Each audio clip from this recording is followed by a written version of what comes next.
Shalom para bapak-bapak, pria sejati yang dikasihi dan diberkati oleh Tuhan. Selamat malam, selamat bergabung di dalam persekutuan pria GMI Gratia, dan secara khusus pada hari ini kita bergabung dengan para pria-pria yang ada di Gereja Metodis Indonesia di bawah naungan Distrik Kedua Kota Pengembangan Sementara. Mari kita akan memulai persekutuan kita pada malam hari ini. Kita memuji Tuhan dengan lagu Begitu Indah, dalam bahasa Mandarin namanya He Ten Te Mei Hao. Kita nyanyikan lagu dalam bahasa Mandarin terlebih dahulu, baru dengan bahasa Indonesia.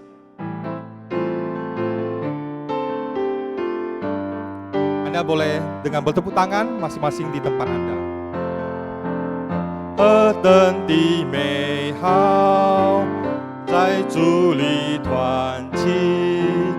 彼此相亲相爱，主里成为一家，何等的美好，在主里团契，彼此相亲相爱，主里成为一家，在主耶稣的爱里，我们成为一家。没有嫉妒怀恨的心，乃要彼此坦诚，在主耶稣的爱里，我们成为一家。我们携手连心，向前行，让人知我们是主门徒，直到主再来。好，再念一下。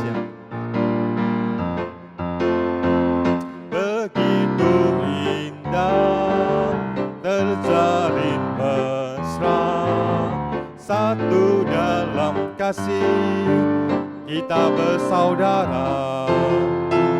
Begitu indah, terjalin mesra, satu dalam kasih, kita bersaudara. Di dalam kasih Yesus, kita bersaudara, tanpa ada rasa curiga dan saling terbuka. Di dalam kasih Yesus, kita bersaudara. Mari kita jalin bersama sampai Tuhan Yesus datang kedua kalinya. Amin. Begitu indahnya jikalau kita para saudara-saudara bisa berkumpul bersekutu di dalam Tuhan. Mari kita berserahkan pada Tuhan supaya persekutuan hari ini benar-benar di dalam Tuhan. Kita bersatu di dalam doa. Bapa kami yang di surga, Engkau Tuhan yang baik, Engkau Tuhan yang begitu mengasihi, menuntun setiap langkah kehidupan kami.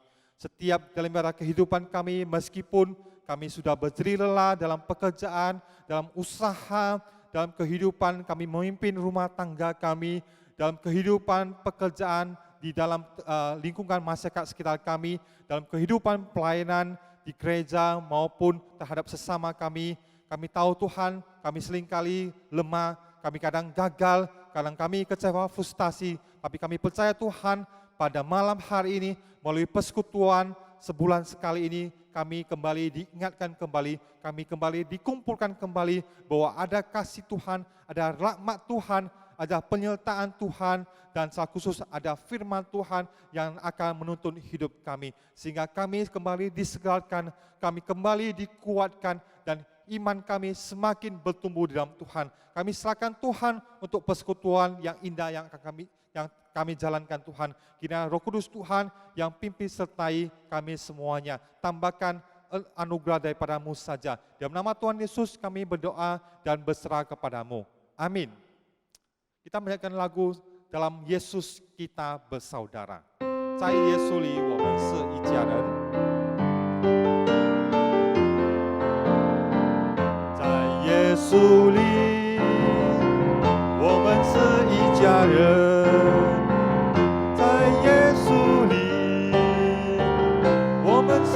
家人，在耶稣里，我们是一家人，从今世一直到到永远，在耶稣里，我们是一家人。Dalam Yesus, dalam Yesus, kita bersaudara. Dalam Yesus, kita bersaudara. Dalam Yesus kita bersaudara, sekarang dan selamanya. Dalam Yesus kita bersaudara. Hari ini kita akan mengundang Pendeta Fajalim yang akan menyampaikan firman Tuhan buat kita, dan kiranya firman Tuhan ini menjadi satu pelita dalam hidup kita. Saudara-saudara yang saya kasihi di dalam Yesus Kristus, selamat malam, dan kita bersukacita karena Tuhan mengizinkan kita bertemu walaupun melalui udara. Namun Tuhan tidak dapat dihalangi oleh apapun. Untuk itu, kebaktian pada malam hari ini akan saya mulai dengan menyampaikan kepada kita nas Alkitab yang akan kita renungkan. Nas Alkitab yang akan kita renungkan itu tertulis di Matius pasal yang ke-6 ayat 25 sampai dengan ayat yang ke-34. Karena itu aku berkata kepadamu, janganlah khawatir akan hidupmu, akan apa yang hendak kamu makan atau minum. Dan janganlah khawatir pula akan tubuhmu, akan apa yang hendak kamu pakai. Bukankah hidup itu lebih penting daripada makanan, dan tubuh itu lebih penting dari pakaian? Pandanglah burung-burung di langit yang tidak menabur, dan tidak menuai, dan tidak mengumpulkan bekal dalam lumbung, namun diberi makan oleh Bapamu di surga. Bukankah kamu jauh lebih melebihi burung-burung itu? Siapakah di antara kamu yang karena khawatirnya dapat menambah sehasta saja pada jalan hidupnya? Dan mengapa kamu khawatir akan pakaian? Perhatikanlah burung bangkung, bunga bangkung di ladang, yang tumbuh tanpa bekerja dan tanpa memintal. Namun aku berkata kepadamu, Solomon dalam segala kemegahannya pun tidak berpakaian seindah salah satu dari bunga itu. Jadi, jika demikian Allah mendandani rumput dan ladang, yang hari ini ada, besok dibuang ke dalam api, tidakkah Ia akan terlebih lagi mendandanimu, hai orang yang kurang percaya? Sebab itu janganlah kamu khawatir dan berkata, apakah yang akan kami makan?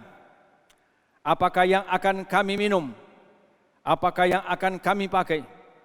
Semua itu dicari bangsa-bangsa yang tidak mengenal Allah. Akan tetapi Bapamu yang di surga tahu bahwa kamu memerlukan semua itu. Tetapi carilah dahulu kerajaan Allah dan kebenarannya, maka semuanya itu akan ditambahkan kepadamu. Sebab itu janganlah khawatir akan hari esok, karena hari esok mempunyai kesusahannya sendiri.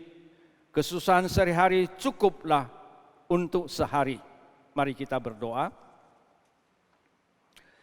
Tuhan, kami mohon melalui darah-Mu Dikau menyucikan kami.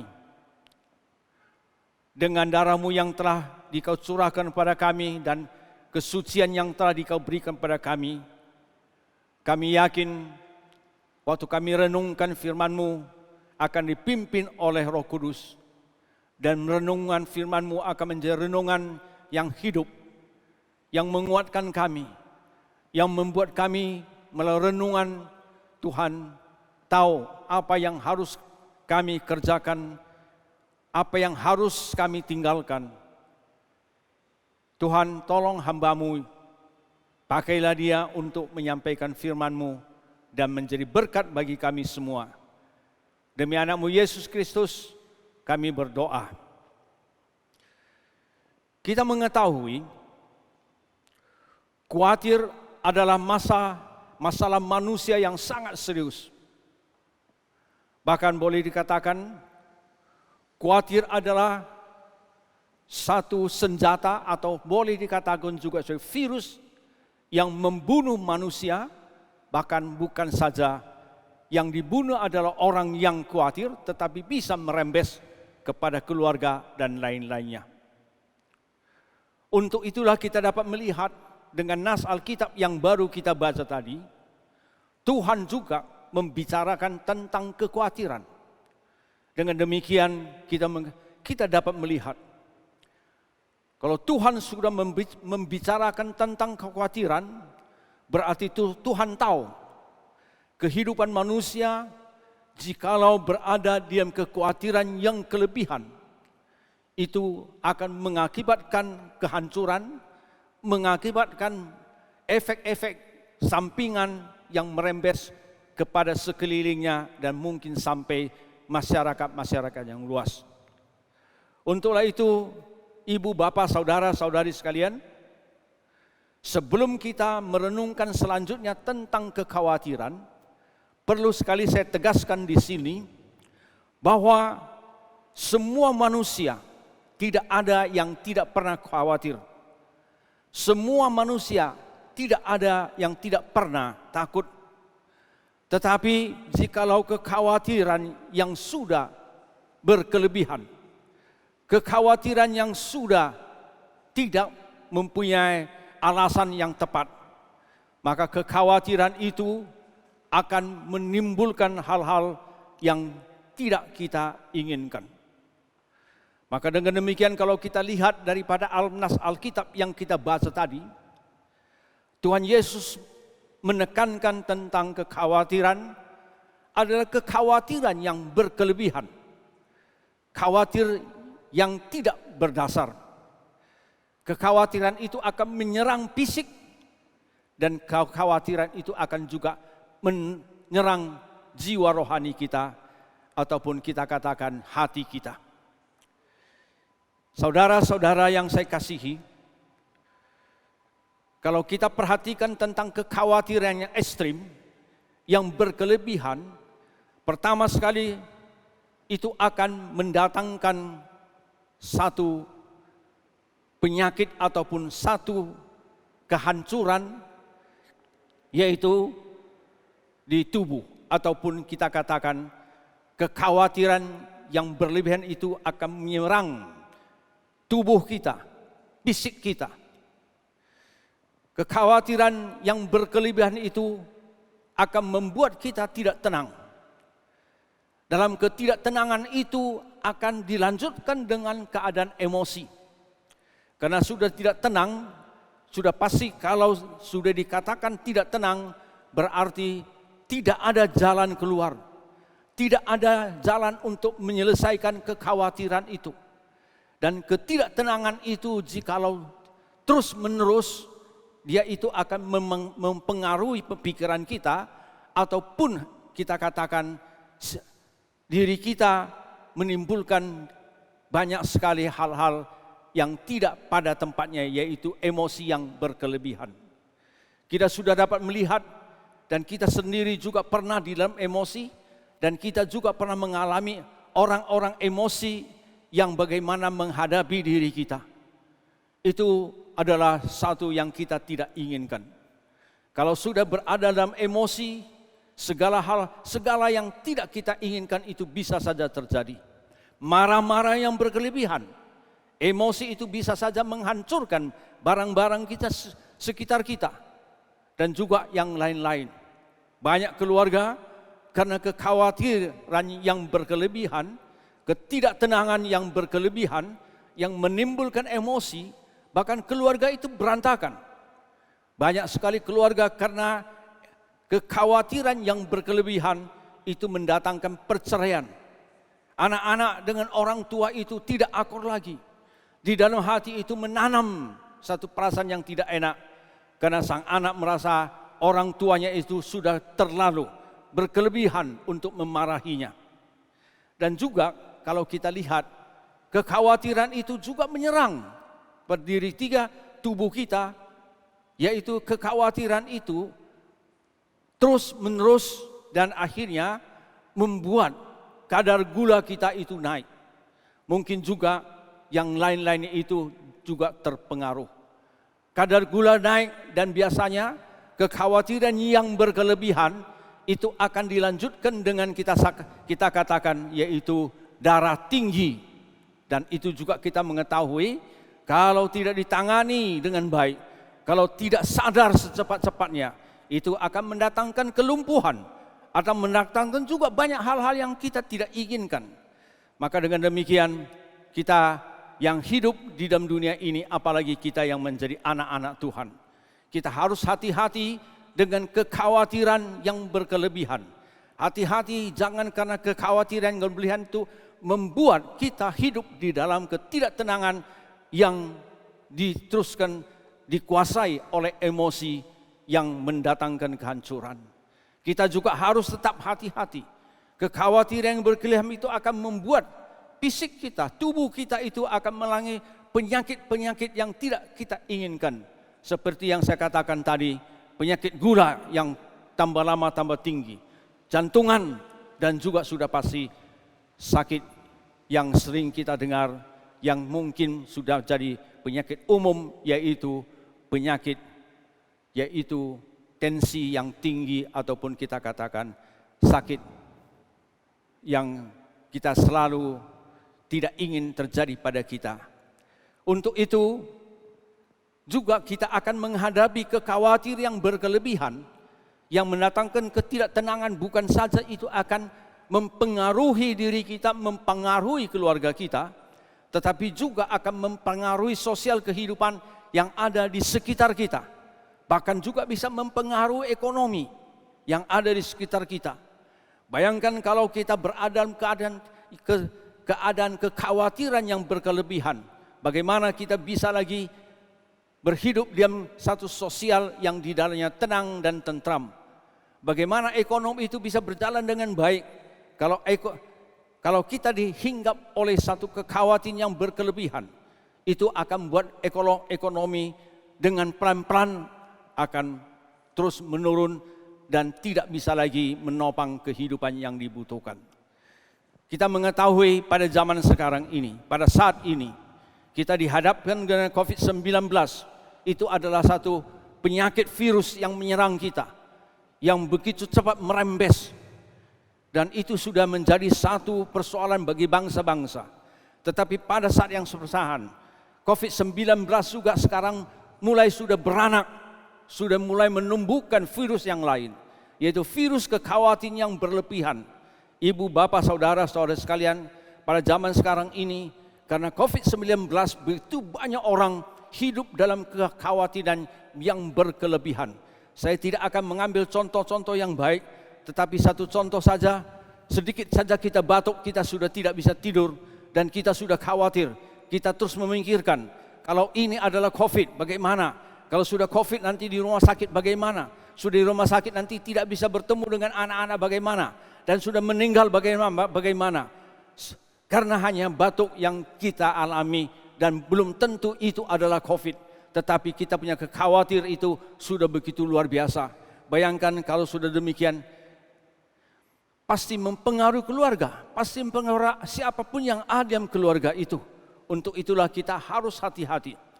Satu fakta yang jelas, berita yang terakhir yang kita tahu, bahwa di Jepang dan Korea sebelum COVID-19 itu persentase bunuh diri sudah cukup tinggi. Karena mereka itu hidup di dalam banyak sekali kekosongan, kehampaan, dan banyak hal yang mereka tidak tahu apa yang harus mereka buat. Tetapi setelah COVID-19 menambahkan bunuh diri yang ada di dalam dua negeri ini melonjak tinggi. Kenapa? Karena menurut mereka dengan COVID-19 mereka tidak ada harapan lagi untuk melanjutkan hidup ke depan dengan normal. Mereka tidak ada harapan lagi untuk bagaimana keluarga menghidupi keluarga mereka dengan pekerjaan-pekerjaan mereka yang mungkin nanti kena PHK ataupun kena COVID-19 dan lain-lain. Inilah yang ada inilah yang sekarang kita lihat yang ada di tengah-tengah kehidupan kita. COVID yang mendatangkan kekhawatiran yang menurut saya itu perlu sekali bagaimana mencari jalan keluar supaya dengan penyerangan COVID tetapi tidak lagi diserang oleh penyakit kekhawatiran yang sudah bermasyarakat. Ibu, bapak, saudara-saudara sekalian, sudah pasti kita ingin di dalam kehidupan kita bagaimana supaya tidak berada di dalam kekhawatiran yang berkelebihan. Dengan demikian di dalam kehidupan kita bisa melakukan segala sesuatu yang harus kita lakukan dengan baik. Segala sesuatu yang kita lakukan itu menghasilkan hasil yang kita inginkan. Tapi sekarang persoalannya, cara bagaimana untuk menghilangkan kekhawatiran yang berkelebihan. Kalau kita perhatikan banyak sekali orang menghilangkan kekhawatiran yang berkelebihan itu, yaitu pergi mungkin malam-malam ke bar, minum minuman keras, dan lain-lainnya itu yang mereka lakukan. Dengan tujuan lupakan semua itu. Tapi kita dapat mengetahui dan membuktikan cara-cara yang demikian itu bukan saja tidak bisa menghilangkan khawatir yang berkelebihan, tetapi menjurumuskan kita ke dalam kekhawatiran yang lebih mendalam. Jalan keluarnya itu hanya ada pada Tuhan. Untuk itulah Tuhan mengetahui manusia itu bisa hidup dengan kekhawatir yang berkelebihan.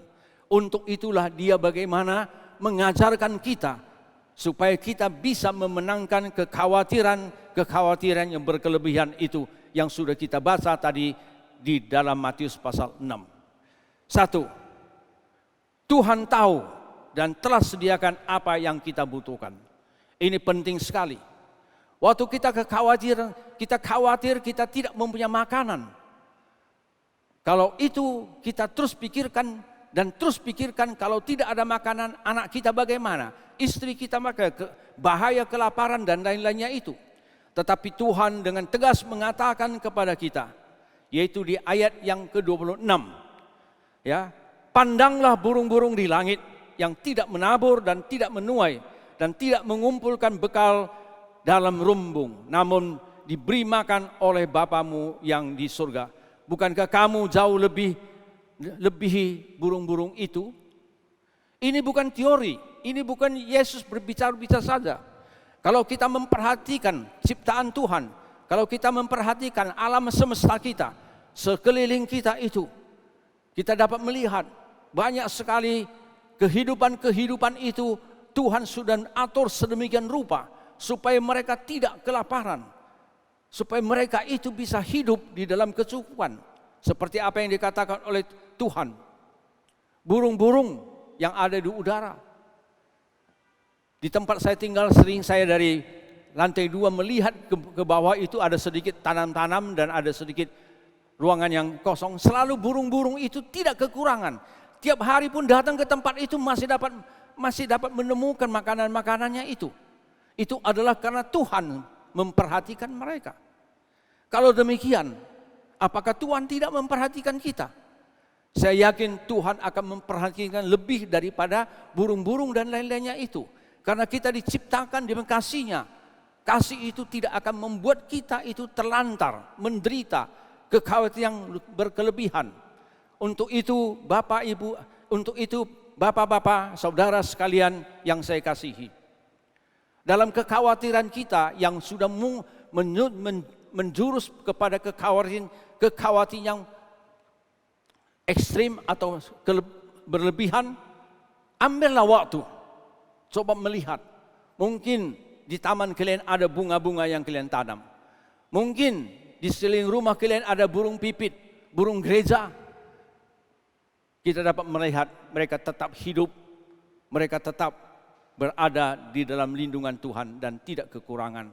Dan yakinlah Tuhan akan memberikan pada kita segala yang kita butuhkan menurut kehendak Tuhan dan tidak kekurangan.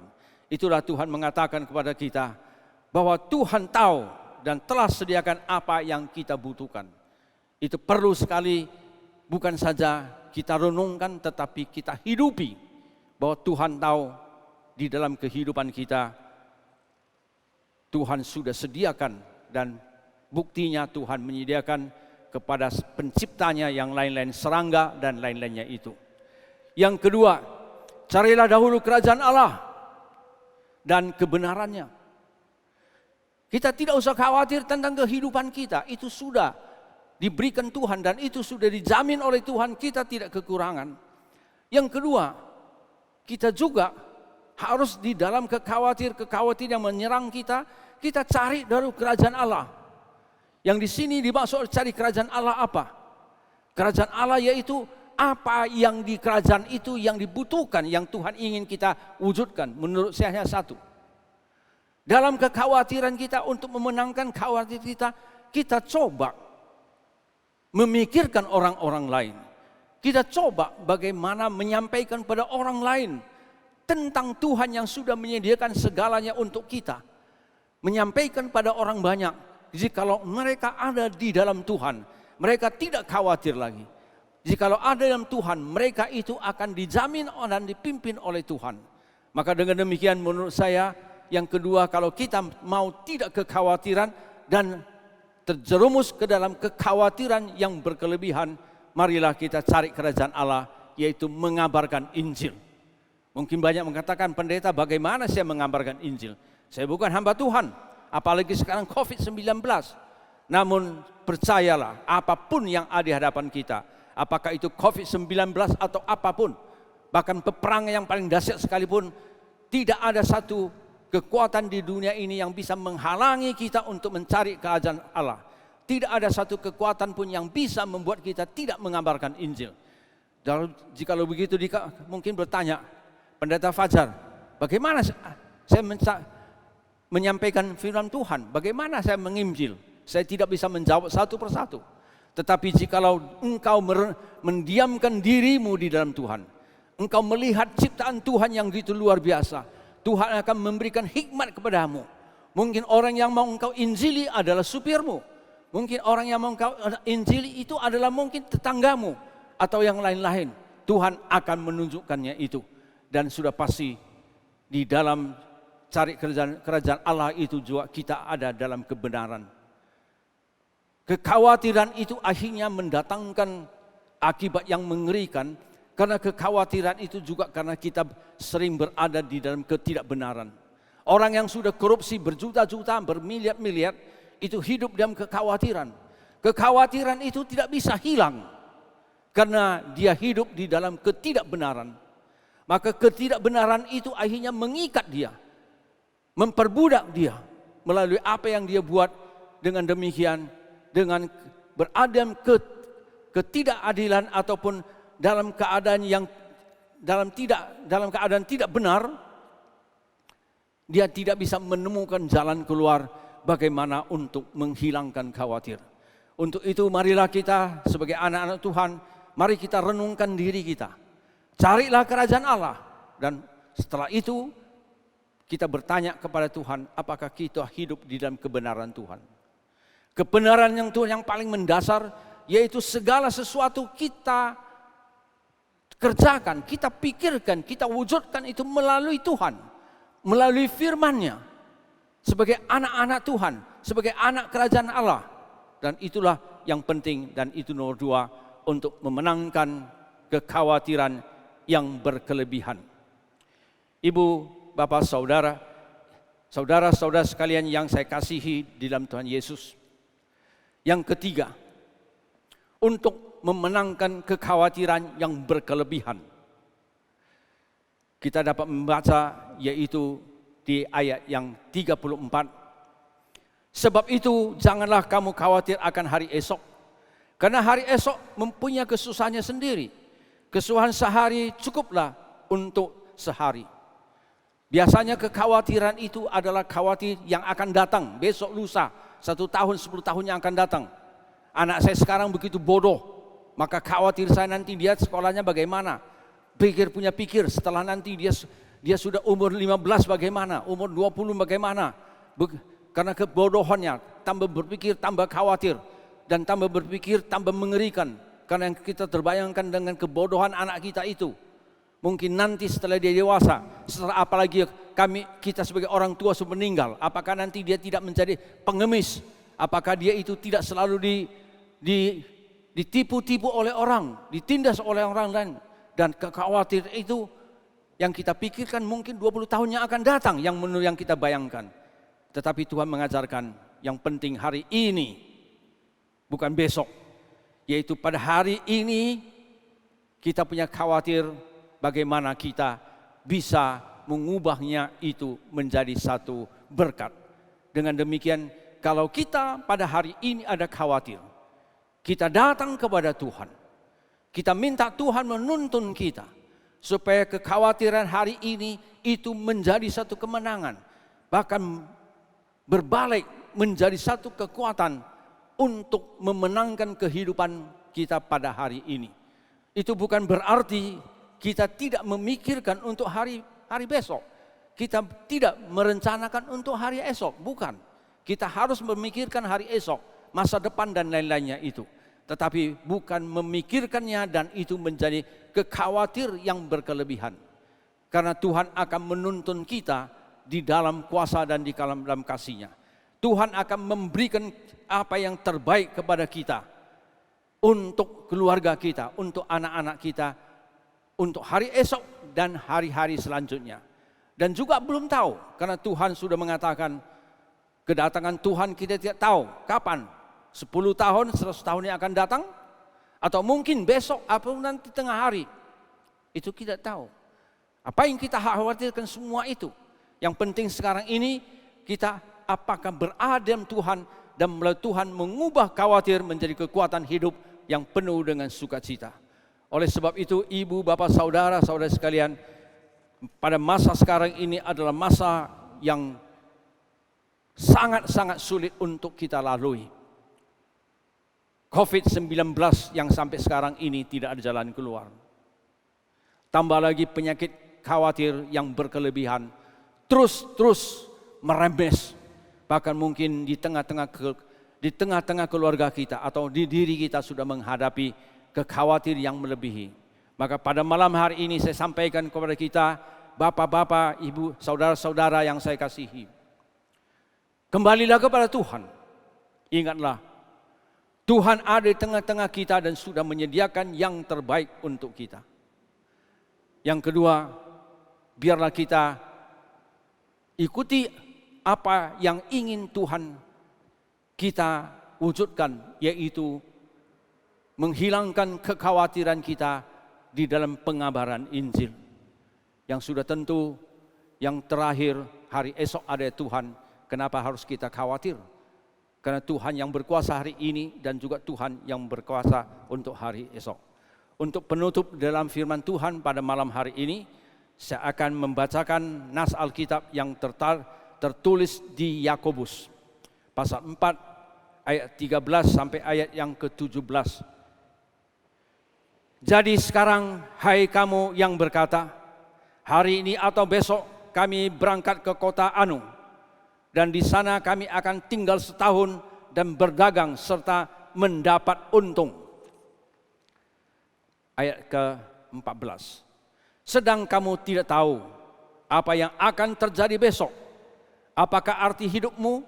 Hidupmu itu sama seperti uap yang sebentar saja kelihatan lalu lenyap. Ayat yang ke-15.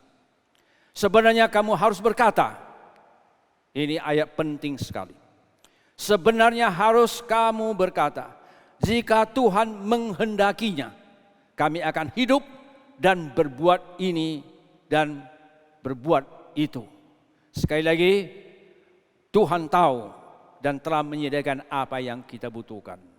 Carilah dahulu kerajaan Allah dan kebenarannya. Di dalam Tuhan menangkan hari ini dan berencana untuk hari esok. Mari kita berdoa. Tuhan, kami dihadapi dengan satu kekhawatiran yang berkelebihan, membuat kehidupan kami tidak menentu, membuat kehidupan kami menjadi kacau, dan bahkan karena kekhawatiran yang berkelebihan, membuat dalam kehidupan kami juga sudah mempengaruhi keluarga, mempengaruhi orang banyak. Sudah pasti semua itu mendatangkan akibat yang sangat-sangat negatif. Tuhan, kami tidak ada jalan keluar. Kadang-kadang kami ingin melepaskan diri kami dari kekhawatiran yang berkelebihan, tapi kami tidak sanggup dan tidak mampu. Terima kasih Tuhan, Dikau mengetahui kehidupan kami sering tidak bisa terlepas daripada kekhawatiran. Untuk itu Dikau datang, Dikau menguatkan kita, Dikau memberikan kepada kami janji Tuhan, supaya dengan demikian kami di dalam-Mu dapat mengubah kekhawatiran itu menjadi kekuatan di dalam kehidupan kita, dan menjadi kekuatan juga untuk menghibur orang-orang lain, sama-sama memenangkan kekhawatiran yang ada di tengah-tengah kehidupan manusia.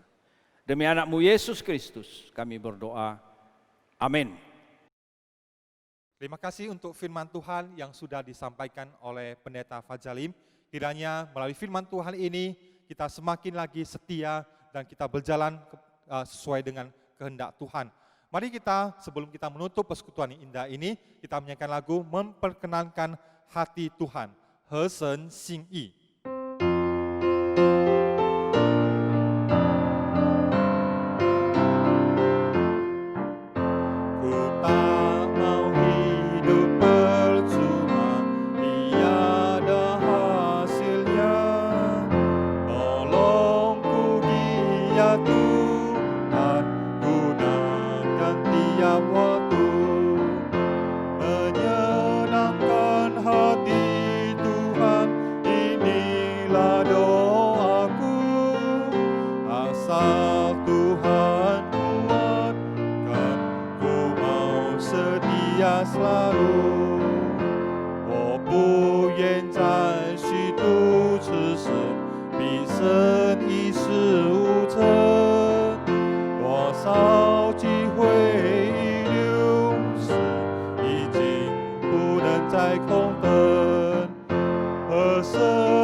Mari kita berdoa sesuai dengan yang Tuhan Yesus ajarkan pada kita. 主祷文，我们在天上的父，愿人都尊父的名为圣。愿父的国降临，愿父的旨意行在地上，如同行在天上。我们日用的饮食，近日赐给我们，赦免我们的罪，如同我们赦免得罪我们的人，不叫我们一见试探，拯救我们脱离凶恶。因为国度、权柄、荣耀，全是父的，直到永远。Amin. Kita persilakan Pendeta Fajalim untuk membawakan doa berkat. Mari kita terima berkat daripada Tuhan. 我主耶稣基督的恩惠、父上帝的慈爱、圣灵的相通，与我们众弟兄姐妹们同在，从今时直到永永远远。阿门。Persekutuan selesai. Terima kasih, Tuhan berkati kita sekalian.